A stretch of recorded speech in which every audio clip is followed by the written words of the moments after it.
Hello guys, welcome to Sangamitra's kitchen. आज आपण बनवणार आहोत ढाब्यासारखी झणझणीत अशी अख्खा मसूरची भाजी। त्यासाठी लागणारं साहित्य पाहूया। इथे मी 1 वाटी अख्खा मसूर घेतलेला आहे, तो स्वच्छ धुवून घेतलेला आहे। तसेच 1-2 कांदे बारीक चिरून घेतलेले आहेत। कांदा आपल्याला जास्त लागणार आहे आणि मी चॉपरमध्ये बारीक केलेला आहे। 2 चमचे तेल घेतलेलं आहे। लसूण आणि अद्रकची पेस्ट आहे। अर्धा चमचा हळद, 1 चमचा लाल तिखट, 1 चमचा जिरे घेतलेला आहे, चवीनुसार मीठ, कसुरी मेथी, बारीक चिरलेली कोथिंबीर, लसूण चिरून घेतलेला आहे फोडणीसाठी द्यायला आणि अर्धा टीस्पून सोडा घेतलेला आहे। आता आपण एक कुकर घेतलेला आहे। कुकरमध्ये अख्खा मसूर टाकून घेतलेला आहे आणि पाणी आपल्याला मसूर बुडेल इतपत घ्यायचं आहे। चवीनुसार मीठ घालायचं आहे आणि याच्या आपल्याला मोठ्या मीडियम गॅसवर 2 ते 3 शिट्ट्या द्यायच्या आहेत। इथे आपला परफेक्ट मसूर शिजलेला आहे, जास्त गाळी झालेला नाही आहे, व्यवस्थित शिजलेला आहे। आता आपण एक कढई घ्यायची आहे। कढईमध्ये तेल टाकायचं आहे।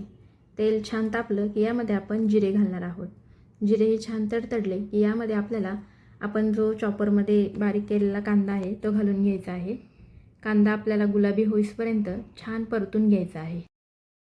कांदा परतून झाला की यामध्ये आपल्याला अर्धा टीस्पून सोडा घालायचा आहे। सोडा हा महत्त्वाचा घटक आहे। सोड्यामुळे भाजीला चांगलं टेक्स्चर येतं। आता बघा आपलं जरा हिरवं दिसतंय सोड्यामुळे। आता यामध्ये आपल्याला लसूण आणि अद्रकची पेस्ट घालायची आहे। लसूण अद्रकची पेस्ट घातली की आपल्याला छान परतायचं आहे। आता यामध्ये आपण अर्धा टीस्पून हळद घालणार आहोत, 1 ते 1.5 चमचा लाल तिखट, हे चांगलं घालून घेतले की आपल्याला हे छान परतून घ्यायचं आहे।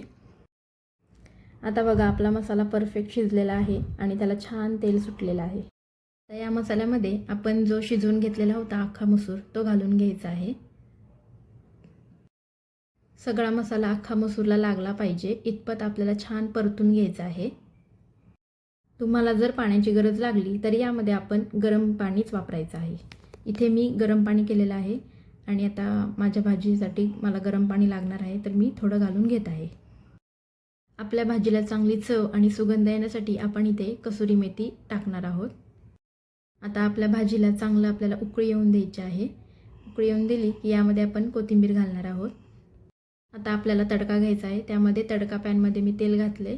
तेल गरम झालं की यामध्ये आपण लाल मसाला आणि लसूण घातलेला आहे। आता हा आपल्याला तडका या भाजीवर घालून घ्यायचा आहे। झाकण ठेवून आपल्याला भाजी चांगली शिजू द्यायची आहे। भाजी तर आपली रेडी झालेली आहे। धाब्यावर जशी मसूर मस्त मऊ आणि रेस्टॉरंट स्टाईल लागते तसाच टेक्स्चर यावा म्हणून आपण सोडा वापरलेला आहे। अशा प्रकारे धाब्यासारखा आपला छान झणझणीत अख्खा मसूर रेडी झालेला आहे। रेसिपी आवडल्यास संगमित्रा किचनला सबस्क्राईब करा, लाईक करा, शेअर करा, कॉमेंट करा। थँक्यू।